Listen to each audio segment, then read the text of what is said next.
Hi, this is Lisa and welcome to my channel. Today we are going to get started with the dolls. Now going forward I will be making patterns for both the male and female dolls, and this won't be available for a bit, but we're going to get started with how to prepare these dolls. And just a quick note, going forward, if you have any problem with bare bottom dolls, etc., this is not the video for you because there'll be a lot of that right now. Now these are 8-inch dolls that can be used for the brayer models. They are traditional scale, 1/9 scale. And I'll put a link below where we buy them. And just let's start with the male dolls. These are the S-type bodies. And you can have different bodies, there's thin bodies as well, but for this, I'm gonna be using this body because it is the easiest to get. There are two options when you're buying it. This is the regular body, and this is the deluxe body. And we want to get the regular body. The difference here is this one has a lot of shoulder bulge right here. So let's keep with this one. It's less expensive and it is also less likely to be sticking out like this guy is. And when you buy these, they usually come without a head. So you want to get heads to match, and you need these little things, the connectors. Some heads come with the connectors, some do not. So you'll have to check that when you're buying them. If there's no connector, make sure you buy some. So the connector goes into the head this way. So this little piece will be sticking out. Then to put it in, you're gonna need a little screwdriver, and you're gonna have to unscrew all 4 of these holes. Then the head goes in, because you can't push it in without, and then screw it back in. That way, the head stays in well, and it's fully movable. So you're gonna have to do this before any dressing of the doll. Now the females also, some come with the head, most of them come with the head, some do not. This is the Yvonne type doll. And she's available in different colors, but we're gonna stick with dressing her. She's very flexible. Now the male dolls come with these normal hands, but you may want to pick up some grapple hands, especially for the horse riding. That gives you a different grip. So you have to buy the grapple hands separately.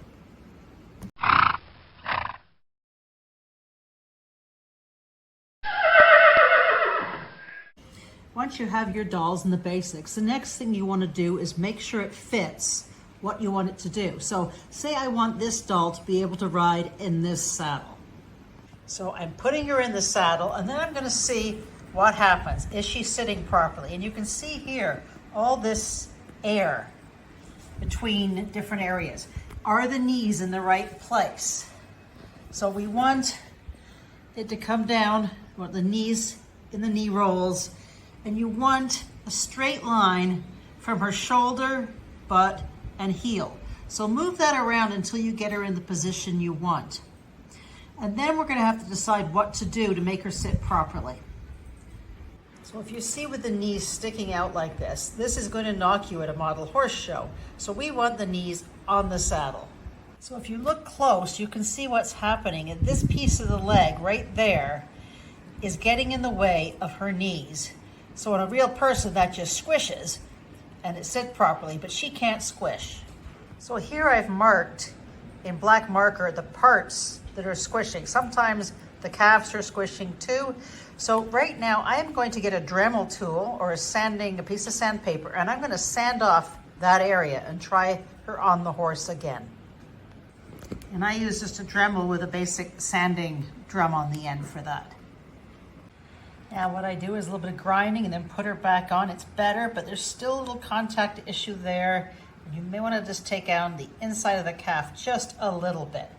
And try the model on and grind until you get her sitting how you want her.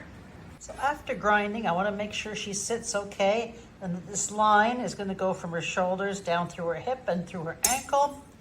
And that way she's going to be easier to set up when you need her in position. Now this saddle is not perfectly designed for her. It was for a brayer doll, but you can see that it will work and that most of the parts are now touching the saddle where they should be. And we do the same with the male doll. You'll notice he tends to sit a little better in the saddle, but one of the problems we have is the way that the body bends. If I get him set up like this, I cannot bend him any further forward.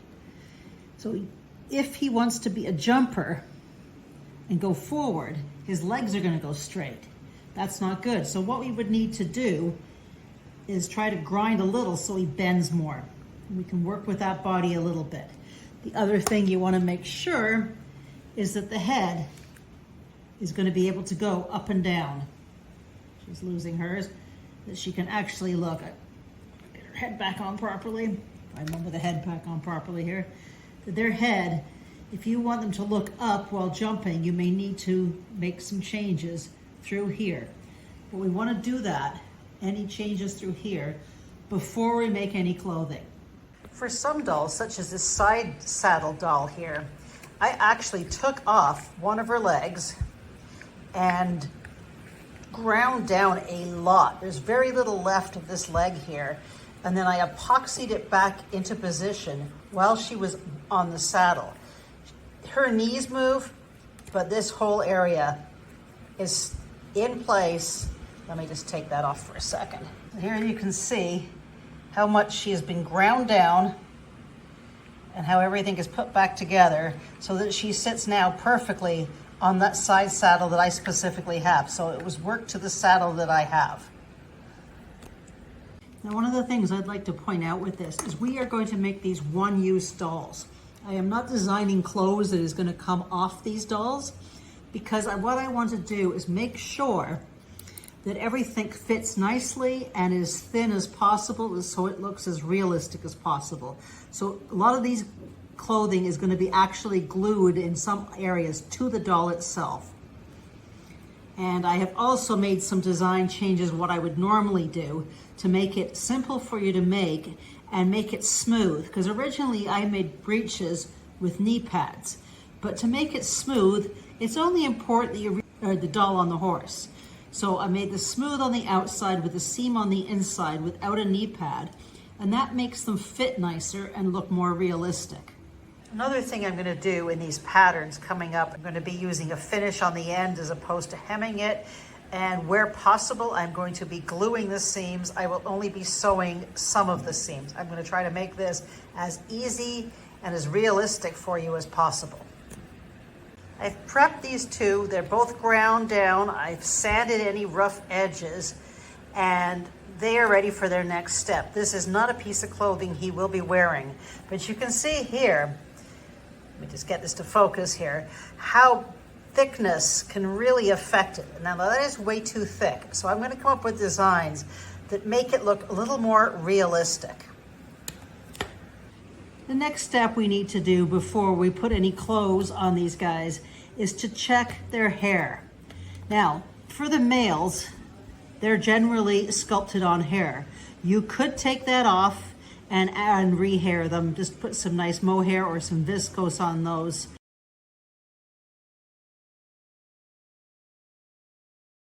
Then we get the hat and see if it fits. So here, this is going to be a dressage rider. This hat's going to sit a little higher.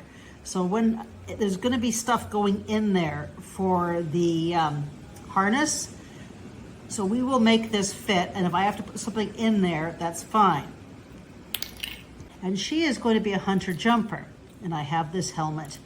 And when I put it on, you can see all this hair just poofs it back off again. So what I need to do is thin the hair. So we have some options. First of all, we can take out, just cut off some of the hair underneath, but we have to determine what her hairstyle is going to be. And I'd like to be in a nice little bun. So we can actually take this hair off and rehair her, put a bun on there, or cut off anything on the top and just leave this bottom part. So if I cut off all this top, this bottom part can be used for a bun. And in this example, this is actually a silk, like a mohair, but it's silk. So what I did was cut off all the hair. I just used tweezers to pull out all the extra hair, and then I glued that on this way and glued it on there, put it in a bun for her hat. And one of the things you have to take into account when doing the hair is, do you want the hat glued on permanently, which is great for one-use dolls because then you get the helmet in the correct position at all times, or do you want it removable so that she can do more things like stand without the helmet and use the helmet? So if you are putting it on full time, I highly recommend not having any hair on the top of her head, and then the helmet sits much nicer. So for an example, I'm going to take up the hair. You want anything that's going to show underneath the helmet. So let's say I want to keep the ones below and cut this stuff off close to the top of the head. And yes, I'm just taking off her hair. Once you cut it off, try to get it as close as possible. If you take her head off, you can actually pull it out from underneath. But I'm not that worried about this right now. Now with the helmet on, you can see it fits a lot better. You may want to thin this out a little bit more, and then you can make a bun at the back. I still have too much hair, so I'm going to thin that even more. Now, you can see how nice that sits on her head. Now, if you wanted to keep it with long hair for something such as barrel racing, that would be perfect. And you see she has a really bad case of male pattern balding up here. But things fit so much better now. Of course, this wouldn't work if you're doing one that needs to be removable. At that point, remove all the hair and glue on some proper doll hair mohair.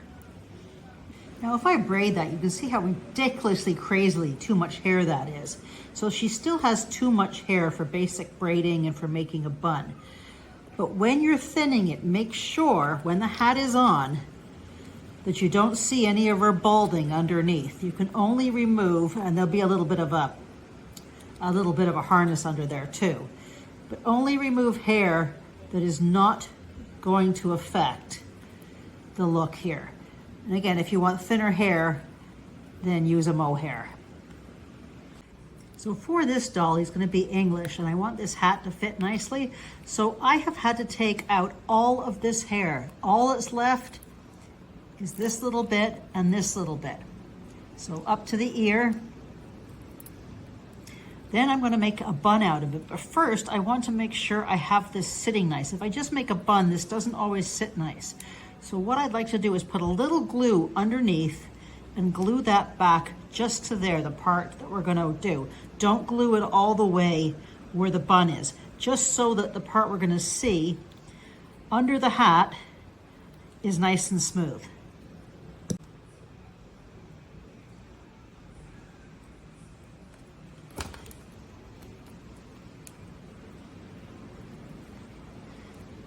This way I'm going to get a more natural look. So I'd like it to look like that.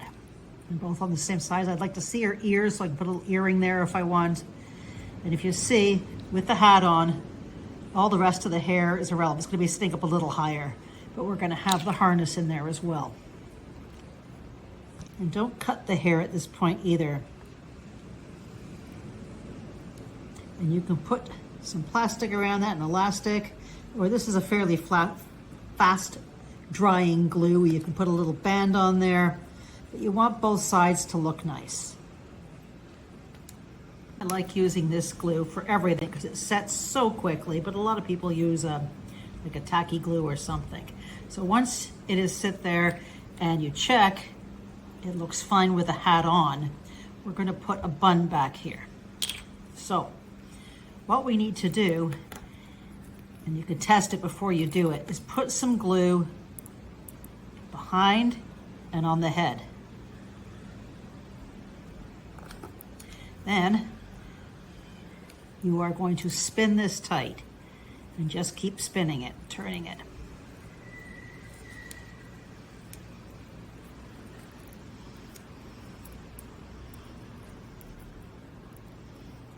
Turns into a bun. You can take the rest and glue it on top. And I'm going to redo that a little bit to make it neater. It's not on camera. And then just hold that and you've got your bun. So I've used a small braiding elastic on that to hold it, and you can see that it works. And that to me is probably the easiest way to do a bun on a doll. So there we are, and this will be glued on later. You can see this is the quickest way to do a doll's hair without re-hairing it and all that. So this little girl is going to move on for dressing as a hunter doll. But in an upcoming video, I'm going to show you how to actually redo the hair and the makeup on both the female and the male doll. Because I think that's probably pretty helpful if you don't want to do this. And as you can see, there's just so much hair on her normally.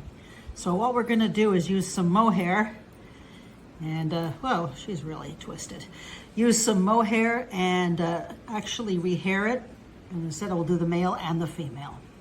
Thanks for joining me in this video. So these two have their little bit of extra makeup on and they're ready to get started. There's a bunch here waiting to get done. And what I have realized with my plans is I don't even have enough dolls. So what my plan is to do is a couple of videos on hairing and makeup, followed up by a whole set of clothing for English riders, both male and female. Then a second set for Western type riders, both male and female. And then another one for other. I'm going to be doing drivers with suits, casual clothes, and all sorts of farmers. So stay tuned. There is a lot to come, and there'll be a lot of videos on how to make these clothes as well as the instructions. Thanks for joining me. See you in the next video.